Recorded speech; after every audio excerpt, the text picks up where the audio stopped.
Hi folks, I'm back cutting through the matrix and just talking about this world system we live in. You can call it what you want, New World Order, a new beginning of things, whatever. There's a whole bunch of terms that's used out there by the big boys themselves. Globalism is another one, of course. Interdependence is part of it too.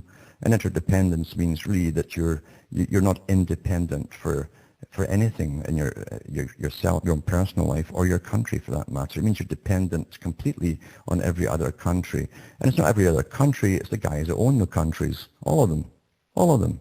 The money boys own them all. That's because that's who set up this system and the institution, Royal Institute of International Affairs. They're all bankers, international bankers. They set up the thing to bring to take over the whole darn world. Using wars as well, by the way. The first one they used was the Boer War. That's in their official history. They actually caused the Boer War and blamed it on the Boers. Typical game that they play for propaganda. Still using the same techniques today. They always work, you know. And so you always demonize your enemy and say weapons of mass destruction, etc. And the worst demon the world's ever seen. And the great Satan, all these names that they use. And most folk don't really care what your country does with your cash, your tax money, as you go off to bomb other countries. You get nothing out of it yourself except more debts, more taxes, and the big boys simply plunder and steal everything in those countries they're invading. But as you go back to the books from the Royal Institute of International Affairs, go back to the books by Professor Carl Quigley, Tragedy and Hope, and the Anglo-American Establishment, and you'll find their techniques are all in there. That's so interesting too, because there's just a Rhodes group that formed one of the nucleuses that joined with the Milner group, the banking establishment, that became the Royal Institute of International Affairs. They used to use drugs. From the very beginning, they used drugs. And they used drugs, too, to bring down China and other countries. That's why they wanted India. That's why we're in Afghanistan still today. We're guarding the poppy fields for the same characters. And yet, the beauty of it is, too, they understood that if you own the money of the planets, like Rothschild said, I don't care who the puppet in front is, he says, give me charge of the money and I'll control the country anyway, and the British Empire. Well, it doesn't really matter what parties you vote in. They're all ruled by the same system, run by the same people, and obviously they get their way. They get their way. There's only one agenda. And the trick is to train us all universally across the world now with a standardized education, with their standardized version of history, which is always being rewritten, and training us all to be good citizens. Every country says that, be a good citizen. And being a good citizen means simply being politically correct. That means updating yourself like a computer program with the next update. Just jump on it right away and start parroting it. And pretend it's always been that way. Oh, I've always thought that about so-and-so or these people or whatever it happens to be. I've always been for that. And you'll get up the ladder, you see. So we adapt and we adapt and adapt in preparation for the next part of the agenda and the next part and the next part. Very simple techniques.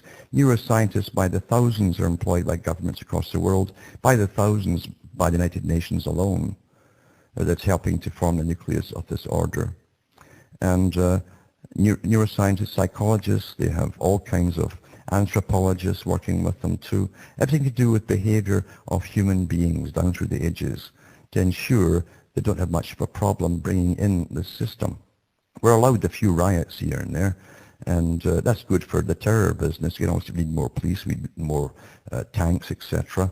And it lets off a bit of steam as well. It makes everyone else think something's being done about these rats that run the world. But it's not really. Nothing's really been done at all about them. So what I try to do here, as I say, is documents that give you the books to look at. Fascinating histories, as I say, of just two or three of the institutions that run this world. Fascinating histories where they actually admit in their own records that they would need world wars. Need world wars. That was World War I and II, before they happened, of course. But they would need world wars to bring the people to their knees. So they give up national sovereignty. And it wasn't just national sovereignty. It was to bring in the whole agenda of what we thought was communism. All funded by the big international bankers. Because under communism, you see, they could deal much more swiftly with governments. They could lend to governments rather than lend to individual people. The governments would then get the heavies or create a tax department to send out the heavies to collect the cash for them on their behalf. And they much prefer it that way too. Then the governments themselves would act like lenders by signing treaties and dishing out the taxpayers' money across the planet. They would end up not in third world countries, maybe technically in third world countries, but really for the other branches of international, transnational corporations. That's where the money all goes. Hasn't changed today. Most folk don't really care, you know. Most folk don't really care about it. They're too happy because never in history has so much entertainment, cheap, plentiful entertainment been dished upon them across the whole world. Doesn't matter what country you look at, they could be living in utter poverty, but someone's got an iPhone here somewhere, and someone's got some gadget or other that's getting some kind of electronic entertainment for free coming across the airwaves. And it's an interesting thing because this has never happened in history before. Never happened in history before. Cheap, cheap, cheap, plentiful, ever-increasing entertainment just dished out by the ton every day. And the people gobble it up.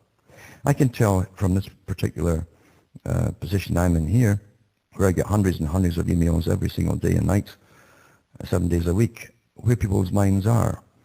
And you can see the trends. I've talked about trends before, the techniques that are used to control you, your mind, to guide you, and to guide your minds, even guide your opinions, and eventually even your vote sometimes. But you're always prompted and nudged, as they call it at the top. They actually call it nudging and prompting you to think in certain terms. But I can see how they work on the people. And with every new computer version that comes out now, if you look into any site at all, the darn thing's trying to say, well, people who watched this or read that would also watch this or read this. Meaning what? See, they understand that this strange thing about people want to be the same. There's a sameness in the people. They'll want to be this, well, if they all looked at the same thing and then they looked at that, then I should do the same thing as well. Why? Why should you do that? Because everyone else did. And for all the things that are happening across the world, NATO has given the go-ahead. Eventually, they're really ramping up against Syria and Libya at the same time for another plundering war. And of course, everyone's going to be taxed, incredibly taxed to the hilt. We're being plundered again with the latest climate fiasco that's went on.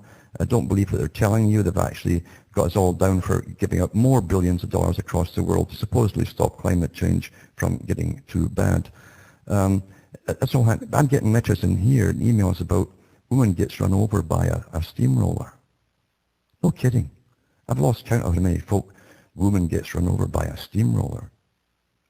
And trivia like this. That's what you throw out by the bucketful to the circus crowd, the ones that like circuses. You know, the bearded lady, you know, the dwarf and stuff. And they lap it up. They must lap it up because they send it to me. And it's all going round and round and round in what's called trends. Trends. So anything comes in, a little while ago too, maybe a week or so ago, the great scientists that come up with all these theories. Remember theories, I guess, where a bunch of guys wearing white coats with the same kind of degree make guesses about the same thing and come to a consensus on it. So they call it a theory, you know. And they're on about ancient man, different types of man breeding with Neanderthals and all the rest of it. And you wouldn't believe the incredible questions I've had coming in here. Incredible. Never mind who's running the world today. They want to find out how it started. Was it these guys? And the thing is, you see, that with a good conspiracy theory, you can keep it going forever because no one can prove it right or wrong. That's why it's a conspiracy theory. When you stick to the facts, it's not interesting, so no one wants to know. When you stick to stuff you can prove, no one wants to know. But that's the world we live in, entertainment. And unfortunately, people are really blending entertainment with all the serious stuff to such an extent now they can't tell the difference. They can't tell the difference. And it's a sad state of affairs. I remember doing a broadcast back in the late 90s, and I mentioned that the libraries, I noticed the libraries have been changing for 10 years, even the bookstores as well, going the same way. One time you always had history, ancient history, medieval history, etc. And you would have fiction for fiction, and fiction was always fiction. You have non-fiction. You would have religious sections, and so on. And then he started to kind of meld them all together, and then you would get these weird things on ancient mythology, really, put in along with the history, rather being labeled under mythology. And now it's all mushed together, and this is deliberate, by the way. It doesn't happen by this. There's no trend through any profession, including librarians, that starts off by itself, like one brand saying, I think we'll do it this way. And then they all follow suit. It doesn't happen like that. Everything in culture comes from the top down. You understand? And that was in preparation for all the stuff that's getting churned out by the ton now and dumped on the public, who are so mind-bombed already by flattened ladies, by steamroller and stuff like this, that it's quite easy to get them into a state where they don't know what fact and fiction is.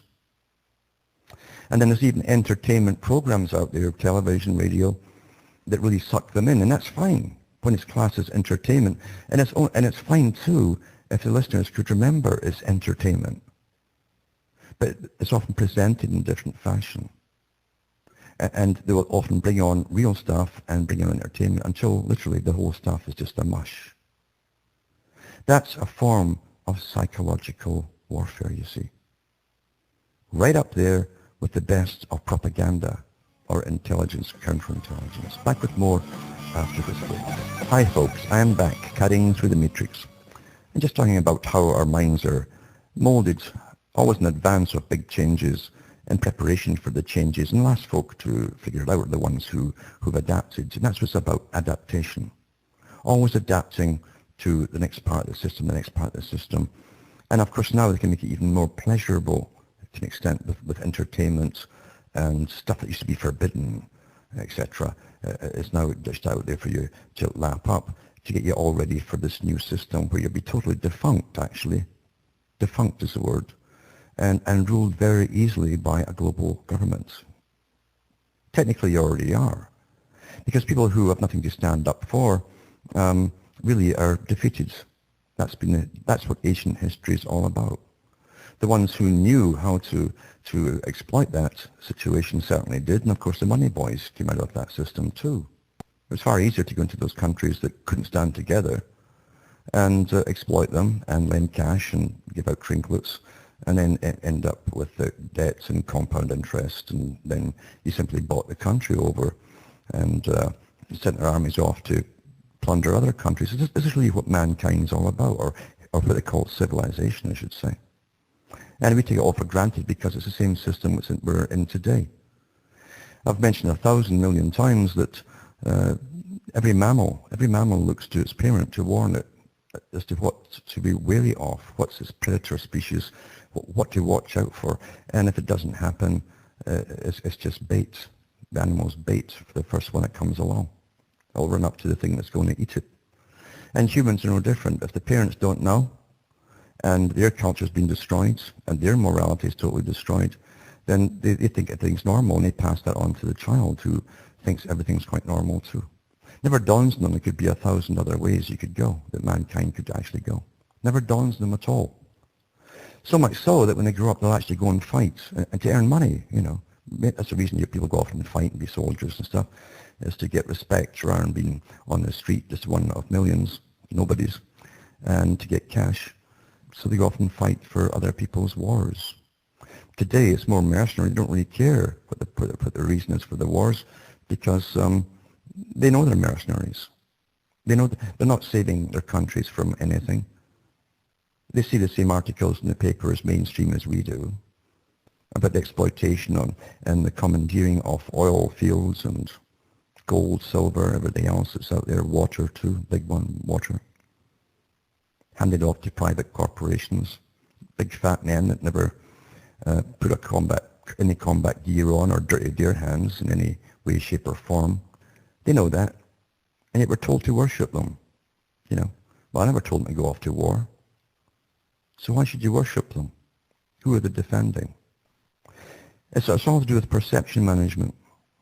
And perception management is the key to everything. Everything out there from the time you're born is propaganda. It's an old art. Running nations is an old, ancient art. It's not lost between generations, like ruling an elite lose it and let you vote for a party that could go anyway. No, they don't allow anybody to go any way they want to. They've got to be sure that everything's going to run to plan, and it doesn't matter about the party, it's going to go in the same direction, under the same authority, for the same reasons. So it's all perception management, all this left-wing, right-wing nonsense. And the last ones to figure out are the ones that it's played upon. But mind you, I say though, in between it all, you have these fascinating stories like women gets flattened by, steamroller, stuff like that.